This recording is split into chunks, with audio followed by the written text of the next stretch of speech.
Jangan lupa tekan tombol like-nya agar Mimin semangat uploadnya, dan jangan lupa intip keranjang jualan Mimin, siapa tahu ada yang menarik. Sekitar 25 menit akhirnya Tante Wina sampai di tempat tujuan, yaitu sebuah kafe bernuansa outdoor.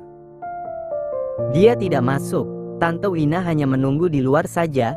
Dia menunggu dengan harap-harap cemas, sebab waktu yang mereka miliki tidaklah banyak. Tante Wina terus celingak-celinguk melihat siapa saja yang baru datang, sambil sesekali memeriksa ponselnya, siapa tahu ada kabar lain.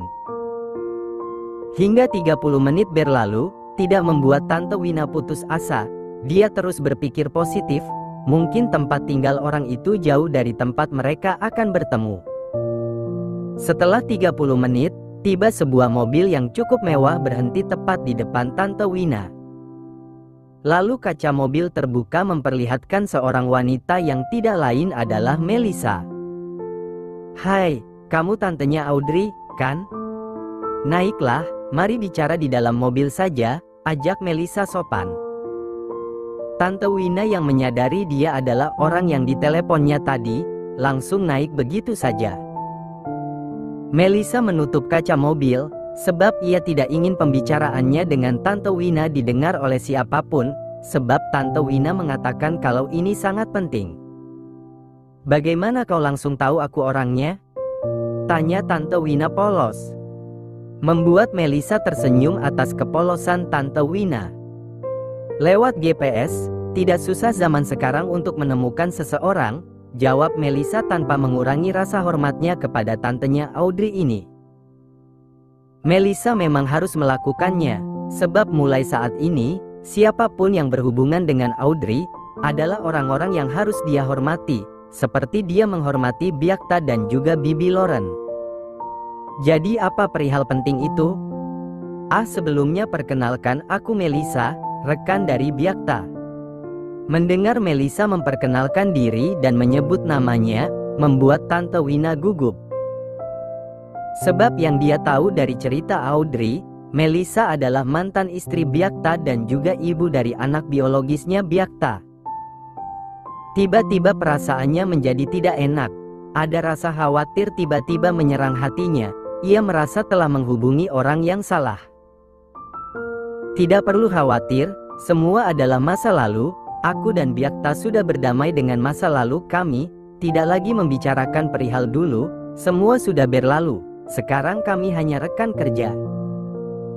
Terlepas dari aku yang memiliki anak, itu hanya anak biologis saja, sebab dulu Byakta menikahi aku secara siri, berbeda dengan Audrey, dia dinikahi secara sah hukum dan agama. Tidak perlu khawatirkan apapun, sekarang apa yang menjadi masalah Audrey ataupun Byakta dan keluarga besarnya adalah masalahku juga, aku tidak akan mengambil keuntungan untuk apapun itu," jelas Melissa panjang lebar saat melihat sekilas raut gelisah Tante Wina setelah ia memperkenalkan diri. "Benarkah itu? Kau sudah bertaubat sungguhan? Kalau kau berbohong, aku tidak akan menceritakan semuanya padamu." Tante Wina sebenarnya bukan tipe orang yang suka mengancam, dia hanya berpikir realistis, ambil pelajaran dari masa lalu. Tidak semua orang akan terjebak di masa lalu dan menyia-nyiakan masa depan yang mungkin lebih baik. Ya, itulah aku. Aku tidak ingin terus dihantui rasa bersalah. Oleh sebab itu aku memilih berhenti dan menerima kenyataan kalau inilah takdir hidupku, jawab Melissa bijak. Dia tidak mengubah sedikit pun mimik wajahnya, tersinggung atau apapun itu. Sebab memang dia sudah benar-benar berdamai dengan masa lalu itu. Bahkan saat ini ia sedang berusaha menghapus kisah lama itu. "Jadi sebenarnya apa yang terjadi sampai kau harus menghubungiku?" tanya Melissa serius. Tante Wina yang dari tadi diselimuti rasa khawatir yang mendadak datang setelah mengetahui siapa wanita di hadapannya ini, ia sampai lupa jika waktunya tidak banyak lagi untuk menghentikan aksi nenek. "Astaga, aku sampai lupa. Baiklah siapapun kau, aku berharap ucapanmu tidak mengandung kebohongan," ujar Tante Wina. Melissa hanya tersenyum dan mengangguk. Baginya Tante Wina ini lucu dan menggemaskan sama seperti Audrey. Jadi, ibuku akan menikahkan paksa Audrey dengan laki-laki lain, ucap Tante Wina pelan, lebih tepatnya seperti bisikan. What? Lalu apa Byakta sudah tahu itu? Lalu bagaimana Audrey sekarang? Dia menerimanya? Saking kagetnya, Melissa memberondong Tante Wina dengan banyak pertanyaan dalam satu tarik nafas. Ceka, diam dulu, biarkan aku menjelaskannya, sewot Tante Wina yang melihat ekspresi wajah Melissa yang terkejut. Byakta tidak tahu, dari tadi aku menghubunginya, mengirimnya pesan, tapi dia tidak menjawabnya, ataupun membalas pesannya, jawab Tante Wina. Melissa tidak lagi peduli dengan ocehan Tante Wina, ia langsung menghidupkan mesin mobil dan putar balik lalu melaju keluar dari parkiran kafe.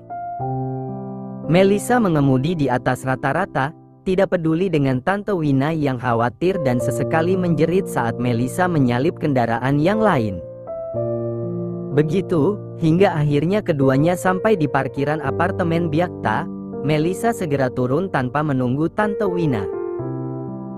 Namun, saat memasuki lobi apartemen, Melissa melihat Byakta yang terburu-buru seperti akan pergi ke suatu tempat. Byakta! Panggil Melissa. Tante Wina yang mengejar Melissa sampai ngos-ngosan dibuatnya, sebab kaki Tante Wina yang imut tidak bisa menandingi langkah kaki Melissa yang panjang. Byakta yang dipanggil langsung menoleh, setelah tahu siapa yang memanggilnya, Byakta pun menghampiri Melissa dan Tante Wina. "Bai, kau sudah tahu?" tanya Melissa tidak sabar. "Ya, aku akan ke sana." Byakta mengalihkan pandangannya pada Tante Wina. "Tante, bagaimana keadaan Audrey? Kenapa Tante Wina ada di sini?"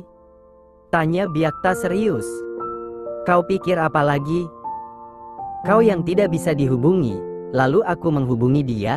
Sudah jangan banyak tanya, waktu kita tidak banyak, sebab ibuku memajukan waktunya 2 jam, jelas Tante Wina khawatir. Lalu mereka semua naik ke dalam mobil Melissa, sebab akan memakan waktu jika Byakta harus mengeluarkan mobilnya dari basement.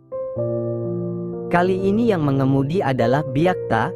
Melissa menyuruh Tante Wina duduk di sebelah Byakta lalu dirinya duduk di jok belakang. Kali ini Tante Wina sampai pingsan sebab Byakta mengemudi lebih brutal dari Melissa tadi. Wajar dong Tan Byakta begitu, siapa yang gak khawatir coba?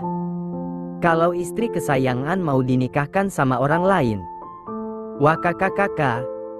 Bai, dia pingsan, kata Melissa khawatir.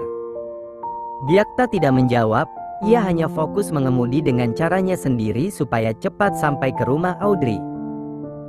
Melissa yang tidak mendapat respon dari Byakta pun memilih diam, supaya tidak mengganggu Byakta yang sedang fokus pada jalan. Setelah melalui perjalanan yang memakan waktu 35 menit, akhirnya Byakta, Melissa dan Tante Wina pun sampai di halaman rumah nenek. Byakta dan Melissa membiarkan begitu saja Tante Wina yang belum sadarkan diri, mereka hanya memikirkan waktu yang sangat mepet. Byakta berlari, sebab mungkin di dalam akad nikah sedang berlangsung, sebab di depan gerbang sudah terparkir beberapa mobil. Benar saja, di dalam seorang penghulu sedang memberi arahan kepada laki-laki yang akan dinikahkan oleh Audrey. Sedangkan di tempat dekorasi akad tersebut tidak terlihat Audrey di sana, yang ada hanya nenek, penghulu, 2 saksi, laki-laki yang akan dinikahkan oleh Audrey dan beberapa tamu undangan. "Hentikan!" sentak Byakta dengan tatapan tajam membunuh. Melissa yang berada di belakang Byakta terbelalak saat melihat seseorang yang sangat dikenalnya. Tanpa sadar dia maju 3 langkah di depan Byakta, untuk memastikan kalau yang dilihatnya tidak salah. "Roland!" Suara Melissa yang bernada terkejut menginterupsi pendengaran Byakta yang sedang emosi. Ia baru menyadari kalau laki-laki yang akan dinikahkan oleh Audrey adalah Roland, sebab sejak tadi dia hanya memandang tajam nenek saja. "Ada apa ini?" tanya bapak penghulu heran. Nenek yang terkejut atas kedatangan Byakta, apalagi langsung mendapat tatapan horor dari laki-laki itu, terlihat gugup untuk menjawab pertanyaan bapak penghulu. Batalkan pernikahan tidak benar ini, sebab saya adalah suami sah dari Audrey Cantika, tidak ada yang berhak mengambilnya dariku, titah Byakta tegas. Semua yang berada di dalam rumah tersebut dibuat bingung dengan situasi ini, semua saling berbisik memberi komentar masing-masing. Sementara Roland si biang masalah hanya menyeringai lalu dia bertepuk tangan. Wah, wah, wah.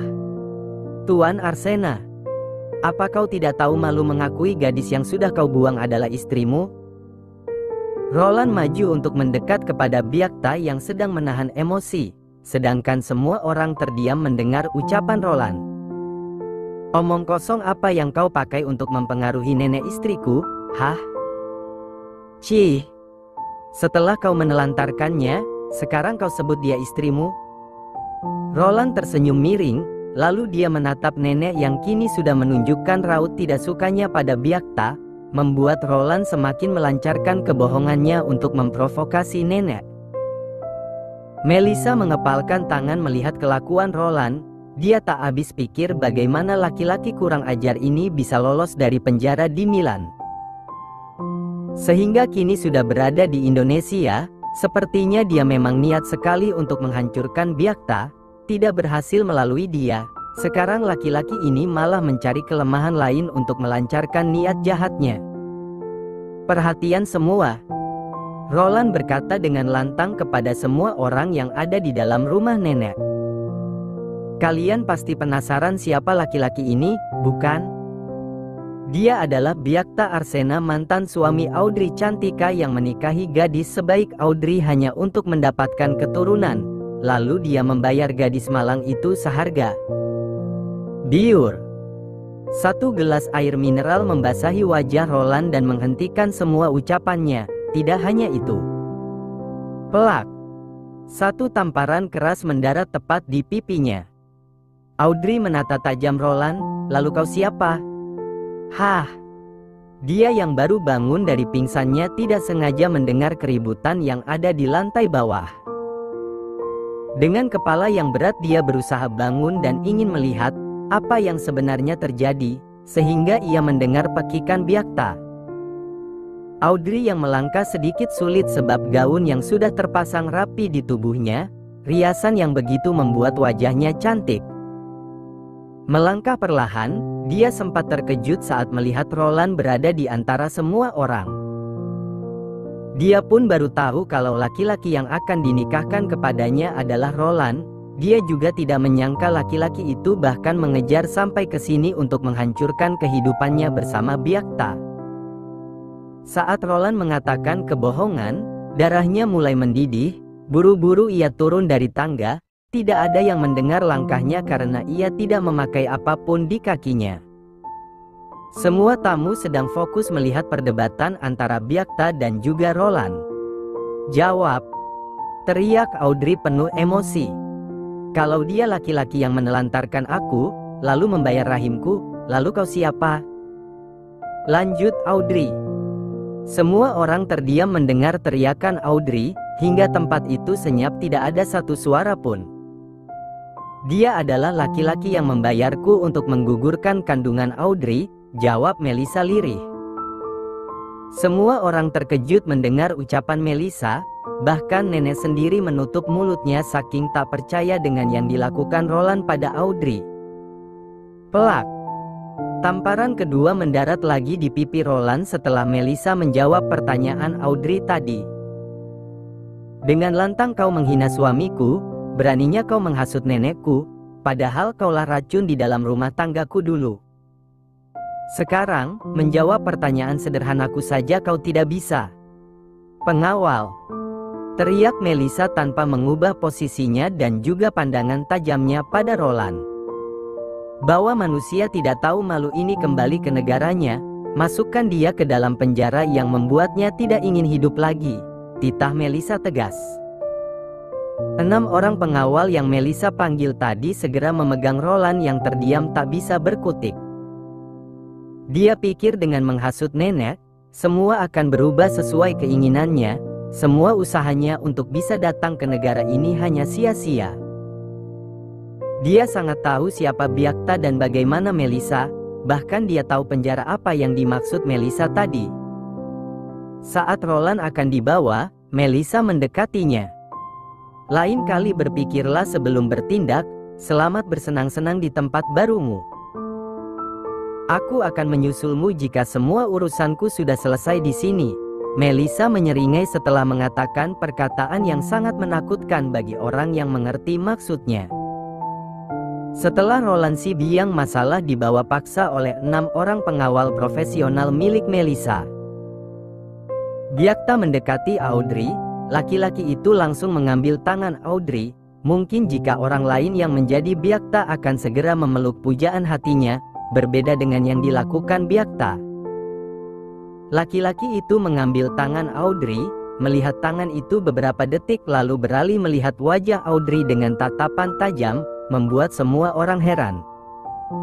"Sayang, kau menyentuhnya 2 kali dengan tangan ini," ucap Byakta tanpa berdosa. Audrey tercengang mendengar ucapan Byakta barusan. "Aku bukan menyentuhnya, aku menamparnya tadi," sangkal Audrey.